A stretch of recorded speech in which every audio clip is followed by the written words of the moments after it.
Welcome back, everybody, to another deep dive. This time we're going to be taking a look at Messier, M87. Okay. A really ambitious project that's kind of like building an entire galaxy of interconnected crypto products and services, all powered by, of course, the M87 token. So it's kind of creating this, universe of dApps, NFTs, even real-world applications. Yeah, and it's all sort of designed to work together, right? Yeah. They're not just trying to build a bunch of separate tools, but really create that kind of like seamless integrated user experience. Right. Yeah. Yeah. It's like building out the infrastructure for like a decentralized future. Exactly. So to kind of kick things off, I think we should go straight to the core of this, this galaxy, and that's the Virgo DAO. Right. It sounds like it plays a pretty crucial role in how this whole ecosystem functions. Yeah, absolutely. The Virgo DAO is really the heart of Messier. Okay. And it's designed to function like a digital cooperative. Okay. So what it does is it collects fees from the different dApps in the ecosystem. Okay. And then it distributes rewards to the M87 token holders. Mm-hmm. But it's not just like, passive income, the top 87 stakers. Right. They actually get to propose changes Okay. to the DAO, and every token holder gets a vote.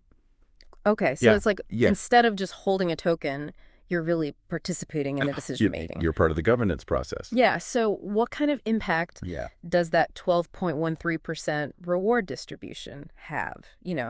Is that a good rate, like compared to other DAOs? Yeah, that's something to consider for sure. But, Right. The thing is, the returns are really going to depend on a lot of different factors, right? Right.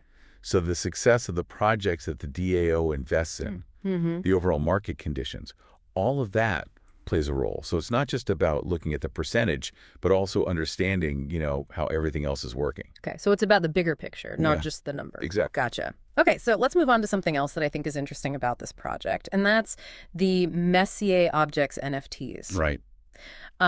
They seem to offer, a kind of unique proposition, combining, art with investment. Yeah, and what's really interesting about these is they're not just about owning the digital art. Okay. So holding one of these Messier Objects NFTs actually grants you a share of that 12.13% distribution from the MTT pool, plus an extra 0.87% from the MOTT pool following each successful DAO investment. Okay, so you get a little bit of, like financial return on top of It's a bonus. owning the art. Exactly. So I'm curious, does the value of these NFTs, does that fluctuate based on how well the DAO's investments are doing? That's a really good question. Okay. And it is something to consider. Yeah. Right. So the value is going to depend on, how appealing the art itself is, how people see the project, and of course the success of those DAO investments. Right. So it's a lot. Yeah, it's a mix of things. It's very dynamic. Exactly. Gotcha. Okay, so let's move on and talk about another thing that kind of stood out to me, which is OpenHatch. Okay. Which they're calling like a dApp that simplifies real-world asset and service sales through Web3, Right. Or even just through Telegram. Right. So how does that benefit like an everyday person, someone like me? Right. So imagine you want to sell something online.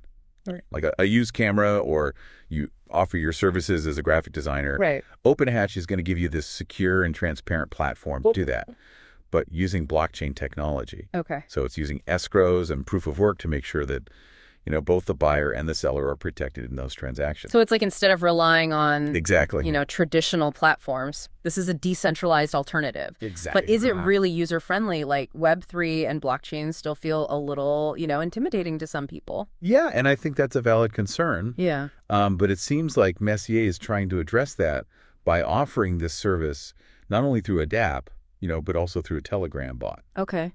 So that could make it a lot more accessible to people who aren't familiar with like Web3 interfaces. Right. But, what really all comes down to how easy it is to use and how many people actually start using it. Right. So making it accessible is key. Exactly. Okay. Let's talk about privacy. Okay. Because I think that's becoming increasingly important in the crypto world. For sure. And Messier has a Zscaler snark anonymization service called Horizon. Right.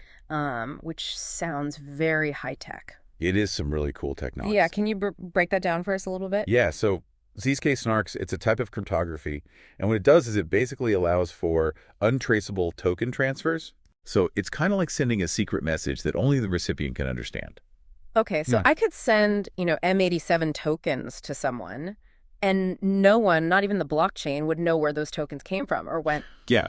That's wild, but how do we know it's secure? Yeah. So it's important to note that while privacy is a big feature here, Horizon is still designed to be compliant.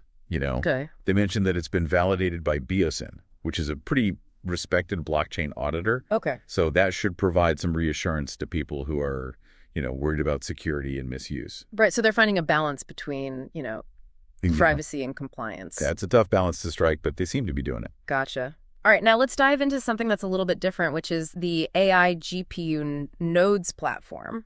Okay. And I'm kind of intrigued by this idea of being able to rent out your unused GPU power.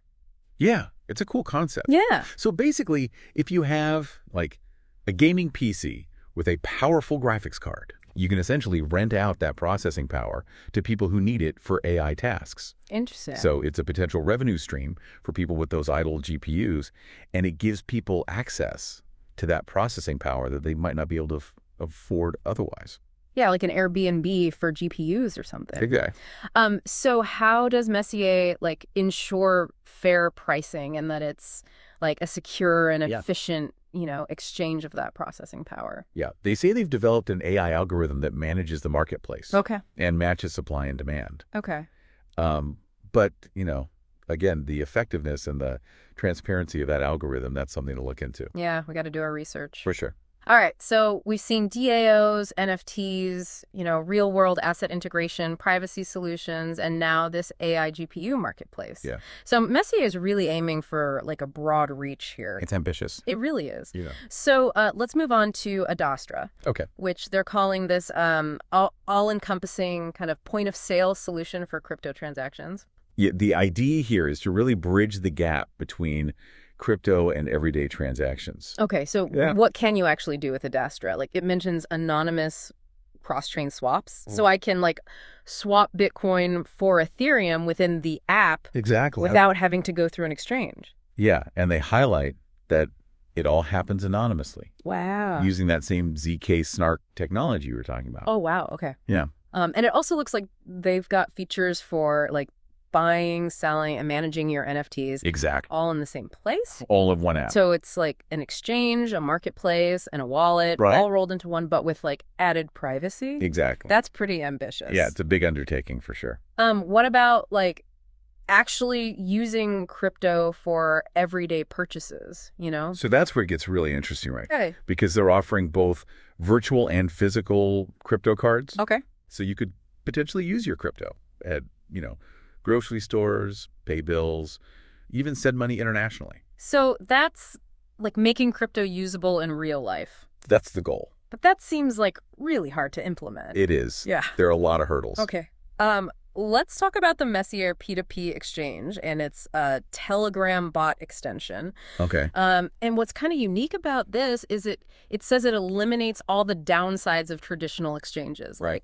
like MEV risks, token taxes, slippage, all those hidden costs. It's a bold claim. Yeah, and it does that by letting users trade directly with each other without an intermediary. Right. But is that actually possible in a decentralized setting? What are the trade-offs there? That's the big question, right? Yeah. It sounds great, but you have to understand the technical details and what the potential risks are. Right. Peer-to-peer trading has its advantages. Yeah. But there are also challenges, things like security, liquidity, and the potential for scams. Okay, so it's all about weighing the pros and cons. Yeah. So, we've seen just this incredible range of features here. It's a lot. A DAO, NFTs, integrating with real-world assets, privacy service, an AI GPU marketplace, a multifunctional crypto app. That's right. And now a P2P exchange. It's like their own little decentralized universe. It really is. Yeah. It's like they're trying to build a one-stop shop for all your crypto needs. Yeah, they're going for it. Yeah. Big time. And, of course, we can't forget about the M87 token that's powering this whole ecosystem. The fuel for the whole thing. So we're going to dive into that a little bit more in part 2 of this deep dive. Sounds good. Yeah. All right. I'm looking forward to it. Yeah. All right. So the M87 token, it's kind of like the fuel for this whole Messier ecosystem. Yeah, it's the lifeblood of this whole galaxy they're building. So, how does it actually work? So it's a utility token, right? Okay. Which means you can actually use it for stuff within the ecosystem. Like governance, staking, accessing premium features, and of course, transactions on their different platforms. So it's not just like a, like a meme coin or something. It actually has like utility. It has a purpose. Yeah. It's not just about speculation. Right. What about the value? Like, how is the price of the token determined? Well, like most cryptos, it's influenced by supply and demand, market sentiment, how people are feeling about it. Yeah. And then the overall success of the Messier project. Okay. But they also have a built-in deflationary mechanism. Deflationary? What's that? Yeah. So basically, any ETH that exceeds 87 tokens in the DAO treasury triggers a buy and burn of M87 tokens. So they use that excess ETH to buy back their own tokens. Yeah, they buy them back and then they burn them. They're gone forever. Oh, wow. So the supply of M87 decreases over time. Exactly. Okay. And that's that can like potentially increase the value. It can put upward pressure on the price. Of the remaining tokens. Right. Okay, but that's not... But it's not a guaranteed thing. There are no guarantees in crypto. Right. But it is a mechanism that can help. Right. It incentivizes holding the token. Yeah. Okay. Now, they also mention this 10-year liquidity lock by UNCX Network for the M87 token. Right. What does that tell us about, like, the project's long-term vision? So a liquidity lock is basically a commitment by the project team to hold a certain amount of tokens for a specific period of time. Okay. And in this case, it's 10 years, which is a pretty long time. Yeah, that's a big commitment. It is. So it's like... They're saying, we're in it for the long haul. Yeah, they're not looking for a quick cash grab. Hey, it does inspire like some confidence. Right. Yeah. Okay. Now, we've talked a lot about what they're building today, but what about the future? Like, what's on their roadmap? So one of the big things they're working on is introducing these fixed market rate pools and multi-chain features for their P2P platforms. So it's just giving more options and flexibility to traders. Exactly, yeah. Okay. What about OpenHatch? Any updates on that platform? Yeah, they're talking about a big revamp of the OpenHatch DApp. Okay. Specifically for RWA transactions. And so if they can make that even easier to use, more secure, that could be huge. That could be a big deal. Yeah. Okay, what about the NFTs? Are there any like new features coming for those? Yeah, they're going to introduce an NFT bidding feature on Virgo. Okay. Which will let collectors, bid on those rare and valuable NFTs. So making that marketplace more interactive. Right, more dynamic, more exciting. Okay, cool. Any plans to like enhance the Virgo DAO itself? Yeah, they're working on an L2 voting mechanism. Okay. And Solana DAO investments. And those are to make the DAO more efficient. Yeah, it's all about making it more responsive to the community. Okay.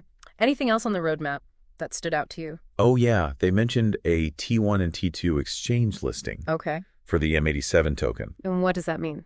So that means the token's going to be available on major crypto exchanges. Okay. Which gives it a lot more visibility. Right. And it's more accessible to people. Exactly. Okay. So they have a lot on their plate. Yeah, they're busy. Is it realistic? No.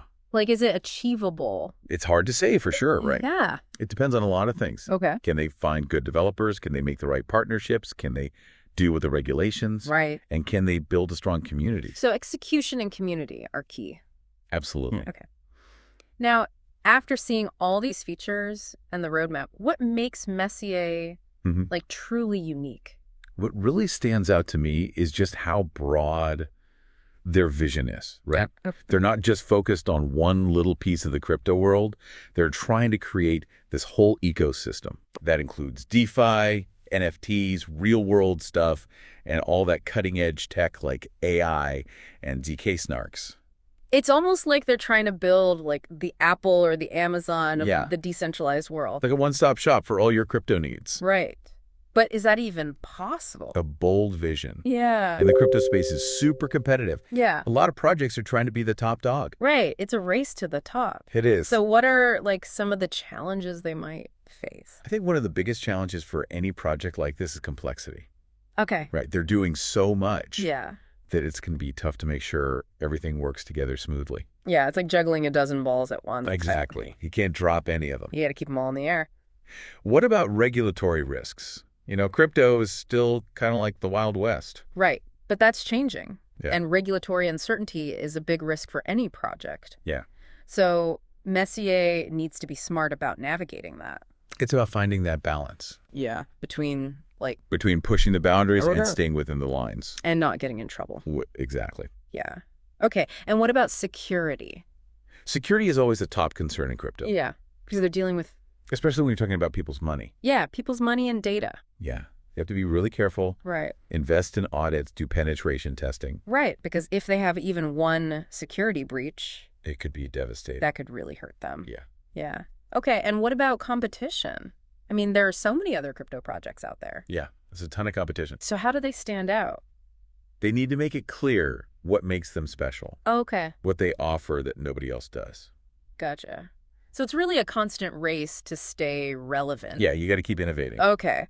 So, wrapping up this deep dive, what are your final thoughts on Messier M87? It's a project with a lot of potential. Okay. But also, some big challenges ahead. You've got a bold vision, cool features, and ambitious plans. But it all comes down to execution, community support, and being able to adapt. It's definitely one to watch. It is. It'll be interesting to see what happens. Yeah. What advice would you give to our listeners who are thinking about exploring Messier further? I always say the same thing, right? Yeah. Do your own research. Right. Don't just take our word for it. Okay. Look at their white paper, check out their website, join their community, and make up your own mind. Knowledge is power. It is. Okay. And also, never invest more than you can afford to lose. Yeah, that's crucial. Right. Crypto can be risky. Yeah. Be smart about it. Great advice. Okay, well, thank you so much for taking the time to, share your insights with us today. It's been a pleasure. Yeah, it's been a really fascinating deep dive into this world of Messier. That's a cool project. Yeah, and we'll definitely be keeping an eye on their progress. Yeah, me too. And seeing if they can achieve these ambitious goals. It's going to be an interesting journey for sure. Yeah. All right.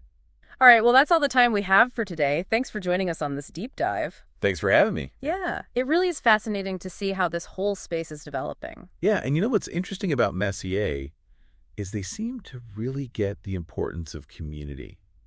Yeah, I noticed that too. They have a really active presence on Telegram and Discord. Exactly. They're always talking to their community. Yeah.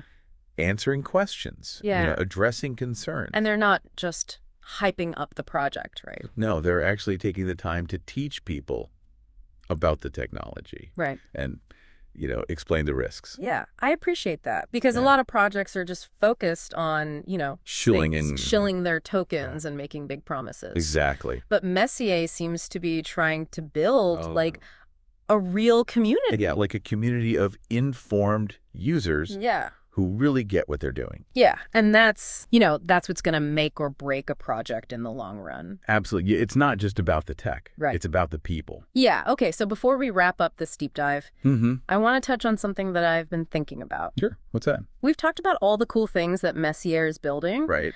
But we got to remember, this is still a pretty young project. That's true. It's early days. Yeah. And the crypto space changes so fast. Exactly. So there's no guarantee that they can actually deliver on everything. Right. And no guarantee that their vision will, totally pan out. Yeah. And the crypto market is super volatile. Yeah. So there are all these external factors that could affect them. Absolutely. Even if they do everything right. Right. So while we're excited about Messier, yeah, we got to be realistic. Yeah. Don't get ahead of ourselves. Yeah. And a little bit cautious. Always good to be cautious. Okay, so to wrap up this deep dive into Messier M87, what's the one key takeaway you want our listeners to remember? I think the biggest takeaway is that Messier is a really interesting experiment. Okay. In decentralized innovation. Yeah. Right. Okay.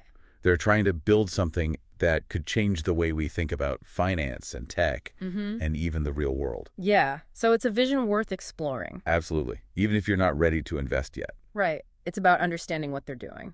Exactly. Yeah. And, this deep dive is hopefully giving you a good starting point. Yeah.